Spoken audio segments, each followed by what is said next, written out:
Bumuhos ang galit sa pagkamatay ng radio broadcaster na si Noel Samar na pinagbabaril sa Ginumatan, Albay. Yan ang ulat ni Connie Kalipay ng Philippine News Agency.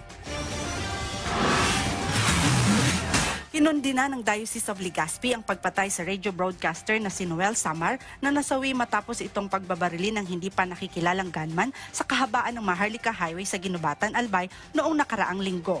Sinabi pa ni Bailon na ang kaparian at laiko ng diocese ay nagpapaabot ng taus-pusong pakikiramay at panalangin sa pamilya, kaibigan at kasamahan ni Samar sa trabaho.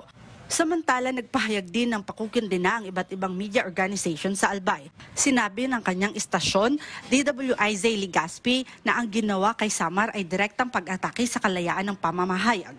Ang ganitong mga pag-atake sa mga miyembro ng media ay nagdudulot ng banta sa isang malusog na demokrasya. Ito naman ang sabi ng Albay Legazpi City Online Broadcasters Association. Nanawagan naman ng hustisya ang Albay Mainstream Media Online Organization na nagsasabing walang lugar sa komunidad ang ganitong kaharapan.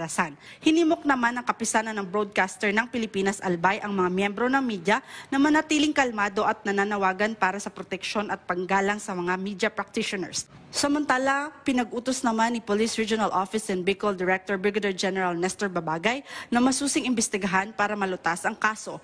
Inutusan ni Babagay ang task force na ituloy ang bawat pamumuno at bigyan ng hustisya ang pamilya ng biktima. Nag-alok naman ng 25,000 cash reward si Albay 3rd District Representative Adrian Salceda sa sinumang makapagbibigay ng kapanipaniwalang impormasyon tungkol sa pamamaril kay Samar.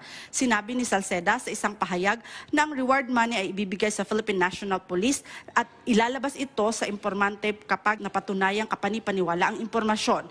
Mula rito sa Albay para sa Integrated State Media, Connie Kalipay ng Philippine News Agency.